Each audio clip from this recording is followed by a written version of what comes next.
Have another update on that breaking news in the case of a missing 7-month-old boy we need to get to. Assignment manager Mark Liu is at the desk. Mark, what have you learned now? There is a significant, major development in the search for 7-month-old Emmanuel Haro. The San Bernardino County sheriffs have just shared on social media that the parents of the missing 7-month-old have now been arrested for murder. This is the post that was just shared by San Bernardino County Sheriffs on X. It says, update August 22nd, that's today. This morning, detectives from the Sheriff's Homicide Detail and Specialized Enforcement Division have arrested Jake and Rebecca Haro at their residence in Cabazon for PC 187, which is murder. Investigators will continue their search for 7-month-old Emmanuel Haro. Now, SkyCal is over the scene right now. This is the Haro residence on Ramona Avenue in Cabazon.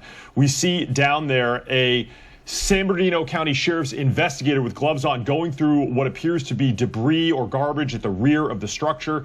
They've also been walking around the property looking for evidence. Now, several of the detectives have already left, but there are still law enforcement agents there. Let me show you some video that was a little bit earlier. This is drone video that we have obtained a little bit earlier in the morning that shows the San Bernardino County Sheriff's activity there, multiple unmarked detectives units, and an armored vehicle.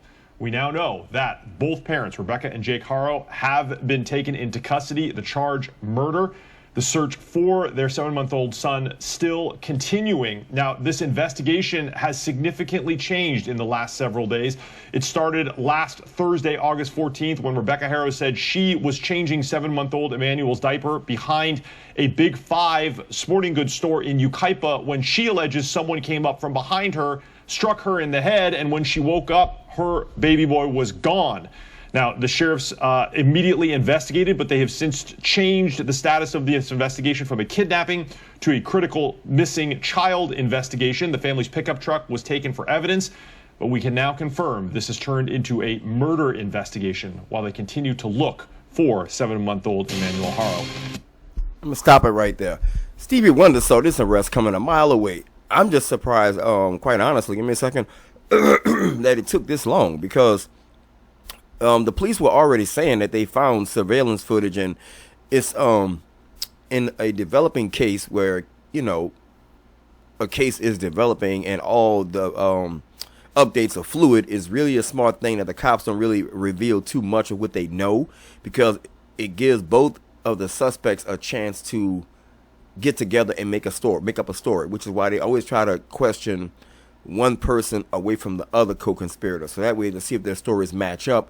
And a lot of what happened to this lady just didn't make logical sense. You know, she went to a place where there was no cameras, there's no witnesses, it's just you and you only in a parking lot. I go to Academy Sports all the time to get umbrellas and stuff like that. And I'm gonna tell you something, there's always a nosy person in the parking lot just doing something to their car, got an RV, camping supplies. Somebody is always there.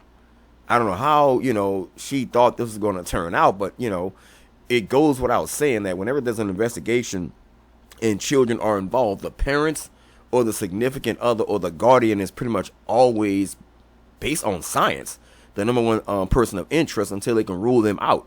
And everything that was coming out from this case ruled that there was no such thing as foul play. The first giveaway was the lady's black eye. When you get punched in the face, you don't get a black. Your eye might swell, but the darkness doesn't come till like a couple of days.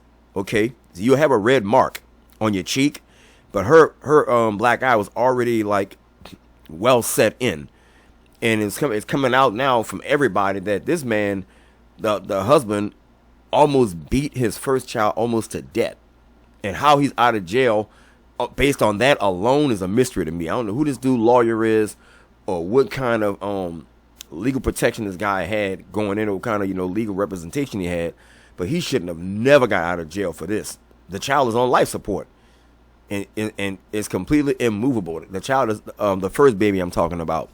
This kid here, you can get charged with murder without habeas corpus, which means produce the body in English. But in legal terms, it means that you can actually be charged with murder without an actual body or a murder weapon. This is too much circumstantial evidence that the police are not revealing until they feel satisfied enough to recover what's left of this poor child. Anyway, guys, hit like, share, and subscribe or not. I'm out.